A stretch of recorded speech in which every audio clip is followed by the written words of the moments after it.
विरह का क्षण जो मिलन से आता है।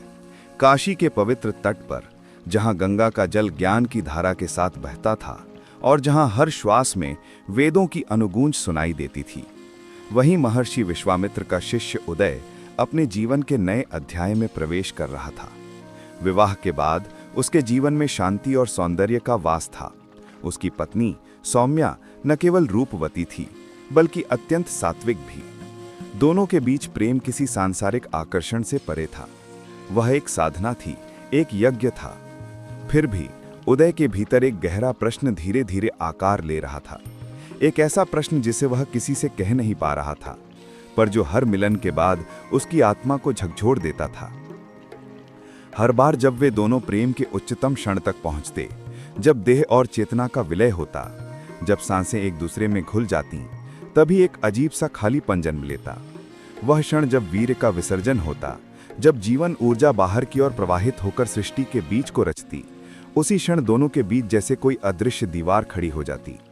उस क्षण के बाद शरीर स्वयं पीछे हटने लगता, स्पर्श में गर्मी की जगह ठंडक उतर आती और मन में एक क्षणिक झिझक, एक सूक्ष्म अपराध बोध, एक अकारण अलगाव का भाव उत्पन्न होता। उदय को यह समझ नहीं आता कि ऐसा क्यों होता है। जब प्रेम इतना पवित्र है तो यह वियोग भाव क्यों? क्या यह किसी दोष का संकेत है या प्रकृति का कोई गूढ़ नियम? एक दिन वह प्रश्न उसके धैर्य से परे चला गया। संध्या का समय था। गंगा के तट पर दीपों की पंक्तियां जल रही थीं। आकाश में चांद का हल्का उजाला था और महर्षि विश्वामित्र अपने आश्रम में ध्यानावस्थित थे।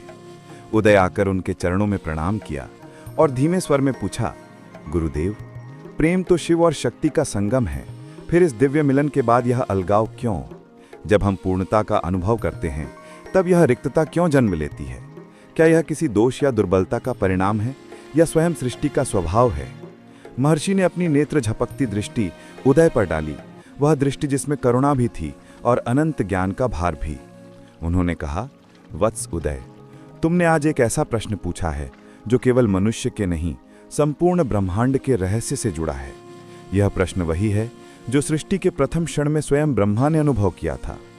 जब उन्होंने सृष्टि की रचना की तो उसी क्षण उनके भीतर एक सूक्ष्म विरह जन्मा, क्योंकि सृजन का हर क्षण एक ऊर्जा का विसर्जन होता है और जहां विसर्जन होता है वहां रिक्तता भी उत्पन्न होती है। फिर ऋषि ने गंगा की ओर संकेत किया और बोले, समझो वत्स, यह मिलन केवल शरीर का नहीं, ऊर्जा का यज्ञ है। जब पुरुष अपना तेज, अपनी जीवन शक्ति दान करता है तो वह केवल वीर्य नहीं छोड़ता, बल्कि अपने भीतर का अग्नि तत्व, अपनी प्राणवायु का केंद्र सृष्टि को सौंप देता है। उसी प्रकार स्त्री अपनी ओजस, अपनी चित्त ऊर्जा, अपनी मातृत्व की शक्ति समर्पित करती है। जब यह समर्पण पूर्ण होता है तो एक झटके में दोनों शरीरों की प्राणवायु भीतर की ओर लौटती है, क्योंकि बाहर की दिशा में प्रवाह समाप्त हो चुका होता है। यही कारण है कि दोनों को एक क्षणिक शून्यता, एक सूक्ष्म असहजता और अपने अपने अस्तित्व की अलगता का बोध होता है। यह किसी दोष का नहीं, बल्कि ऊर्जा के पुनः संतुलन का परिणाम है। उदय ने ध्यानपूर्वक सुना। उसकी आंखों में जिज्ञासा और भक्ति का संगम था। गुरुदेव, तो क्या इस क्षण में अलग हो जाना उचित है? क्योंकि प्रायः लोग इसी समय एक दूसरे से दूर हो जाते हैं, मानो कुछ समाप्त हो गया हो। महर्षि ने मुस्कुराते हुए कहा, वत्स, यही तो अज्ञान है। जो मिलन को केवल देह का खेल समझता है वही तुरंत विमुख हो जाता है, किंतु जो इसे यज्ञ मानता है वह जानता है कि यह क्षण समाप्ति नहीं, तपस्या का प्रारंभ है। इस समय तुरंत दूर हो जाना अपनी ऊर्जा को अधूरी अवस्था में छोड़ देना है। ऋषियों ने कहा है कि मिलन के पश्चात का समय शांत शयन का समय है। यह वह काल है जब पुरुष और स्त्री दोनों को स्थिर रहना चाहिए। न कोई शब्द, न कोई चेष्टा, केवल मौन सानिध्य, क्योंकि उसी मौन में वह ऊर्जा पुनः भीतर लौटती है और दोनों के प्राण एक नए संतुलन में स्थिर होते हैं। उन्होंने आगे कहा, जब तुम उस क्षण को सहन करते हो, उसे जीते हो, तो तुम्हारे भीतर का तेज स्थायी हो जाता है। तत्काल अलग हो जाना जैसे किसी अधूरे यज्ञ को बीच में छोड़ देना है।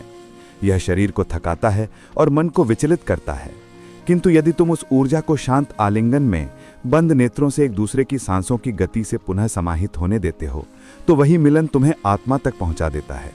तब प्रेम केवल सुख नहीं रहता, वह ध्यान बन जाता है।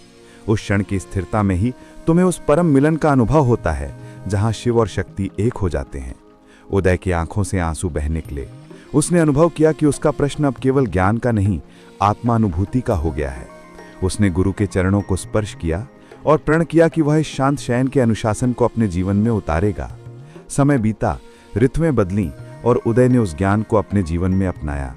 अब उसका प्रेम केवल क्षणिक दैहिक नहीं रहा, वह एक साधना बन गया था। जब वह सौम्या के साथ मिलन करता तब दोनों के बीच कोई जल्दबाजी नहीं होती। मिलन के बाद वे मौन रहते, एक दूसरे के निकट, बिना शब्दों के। उनकी सांसें एक लय में बहती, जैसे गंगा और यमुना का संगम। वह क्षणिक असहजता अब गहन शांति में बदल चुकी थी। धीरे धीरे उन्होंने अनुभव किया कि उनका संबंध अब केवल शरीरों का नहीं, आत्माओं का हो गया है। मिलन अब केवल आनंद नहीं देता, बल्कि एक दीर्घकालिक संतुलन, एक दिव्य ऊर्जा का प्रवाह देता है। उदय ने महसूस किया कि प्रेम का चरम क्षण वही नहीं है जब प्राण बाहर की ओर प्रवाहित होते हैं, बल्कि वह है जब वह प्राण पुनः भीतर लौटकर दोनों आत्माओं को एक बना देते हैं। अब उसे समझ आ गया था कि विरह का वह क्षण जो पहले असहज लगता था, वस्तुतः सृष्टि का सबसे सुंदर रहस्य है। क्योंकि हर सृजन के बाद एक क्षण ऐसा आता ही है जब सृष्टिकर्ता स्वयं अपने भीतर लौटता है और वहीं से पुनः जीवन जन्म लेता है। उदय ने जाना कि प्रेम का पूर्ण अर्थ यही है, मिलन में विरह और विरह में पुनर्मिलन का अनंत चक्र, जहां देह की सीमाएं मिट जाती हैं और केवल ऊर्जा का शाश्वत नृत्य रह जाता है। आशा करता हूं दोस्तों, ये कहानी आपको पसंद आई होगी। जाते जाते वीडियो को लाइक कर देना, कहानी सुनो स्टोरी ट्रेलर चैनल को सब्सक्राइब कर लेना आने वाली अच्छी वीडियो के लिए। तब तक अपना ख्याल रखिए, मिलते हैं नेक्स्ट वीडियो में। बाय।